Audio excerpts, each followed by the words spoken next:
श्याम सिधारे, श्याम सिधारे यानी भगवान श्री कृष्ण गोकुल छोड़कर मथुरा चले गए हैं और गोपियां रो रही हैं। निस्दिन बरसत नैन हमारे, रोज रो रही हैं। सदा रहस्य पावस, पावस माने प्रचंड गर्मी, मतलब ठंडी में भी प्रचंड गर्मी का एहसास हो रहा है।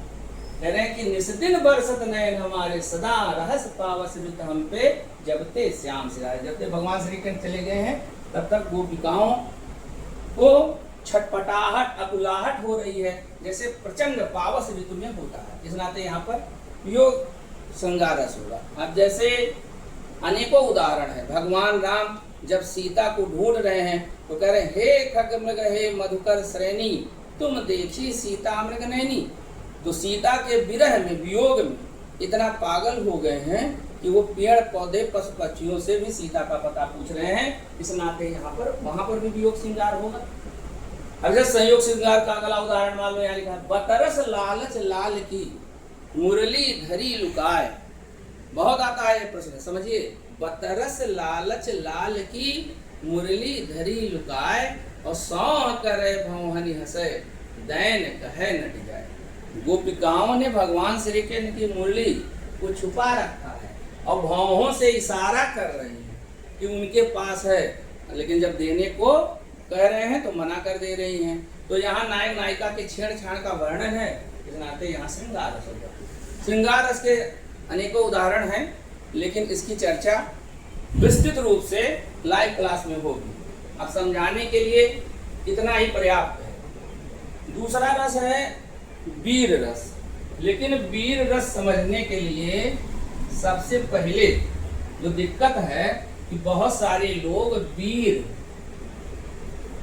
और रौद्र में अंतर नहीं समझ पाते। पहले ये समझना जरूरी है। वीर रस का अस्थाई भाव है उत्साह, और रौद्र रस का अस्थाई भाव है क्रोध। तो जब क्रोध दिखाई दे किसी कविता को पढ़ने में, क्रोध, तो वहां रौद्र रस होता है। और जब वीरता दिखाई दे यानी उत्साह दिखाई दे, यानी क्रिया हो रही हो या क्रिया होने के लिए व्यक्ति चल दिया हो, जैसे युद्ध चल रहा हो या युद्ध लड़ने के लिए चल दिए हैं वो वीर। जबकि क्रोध में कोई जरूरी नहीं है कि क्रोध के बाद वीरता हो, लेकिन अगर वीर रस है तो क्रोध आया होगा, यानी ये प्रारंभिक अवस्था है रौद्र या क्रोध के बाद ही वीर रस आता है। तो उदाहरण में जैसे हमने क्रोध का उदाहरण जब लिया जाएगा तब वहां पर जो राउर अनुशासन पाऊं, लक्ष्मण कहते हैं, समझिए, कि जब धनुष तोड़ना हुआ तो कोई नहीं तोड़ पाया। जब धनुष जनक के दरबार में, तो जनक ने कहा कि लग रहा है कि ये पृथ्वी क्षत्रियों से खाली हो गई। तो लक्ष्मण को क्रोध आ गया। उन्होंने कहा कि जो राउर अनुशासन पाऊं, कंदुक यु ब्रह्मांड उठाऊं, कंदुक यु ब्रह्मांड उठाऊं, काचे घट जिम डारहूं फोरी, और सकऊं मेरु मूले जिमतूरी। कहते हैं कि अगर बड़े भाइयों गुरु की आज्ञा हो, राउर सबके लिए प्रयोग किया जाता है जो अपने से बड़े हैं।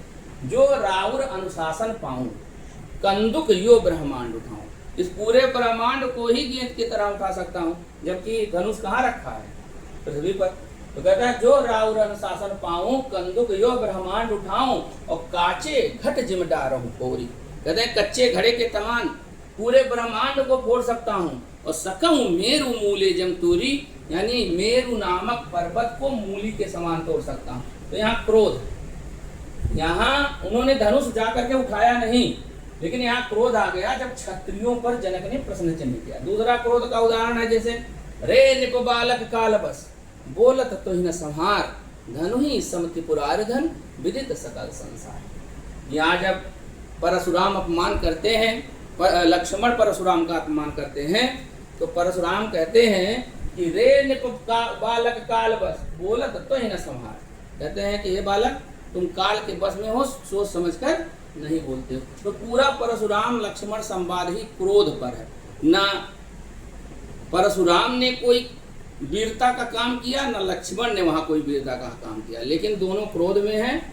तो क्रोध और वीरता के बीच की बारीक कड़ी, जैसे देखो, विनय न मानत जलधि जड़, गए 3 दिन बीत, बोले राम सकोप तब, भय बिन होए न प्रीत। यहाँ भगवान राम 3 दिन जब विनय समुद्र की अनुनय विनय किया, वो नहीं माना, तो भगवान राम को क्रोध आ गया।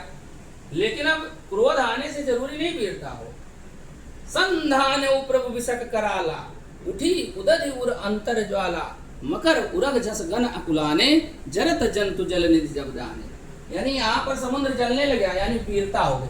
तो वीर रस में कार्य होता है, जबकि क्रोध रौद्र रूप, मतलब रौद्र रस में केवल क्रोध आता है। तो दोनों में अंतर यही है, जहाँ पर उत्साह पूर्वक कार्य किया जा रहा हो वहाँ वीर रस होगा, और जहाँ क्रोध परिलक्षित हो वहाँ रौद्र होगा। तो जैसे पहला उदाहरण देखिए, यहाँ वीर रस का है, वीर तुम बड़े चलो, अपने आप है, वीर तुम बड़े चलो, धीर तुम बड़े चलो, सामने पहाड़ हो, सिंह की दहाड़ हो। तो यहाँ वीर रस है, तुरंत लगा दीजिए कि साज चतुरंग सैन अंग में उमंग भरी, सरजा शिवाजी जंग जीतन चलत हैं। तो शिवाजी जंग जीतने के लिए चल रहे हैं, तो यहाँ पर भी वीर रस होता है।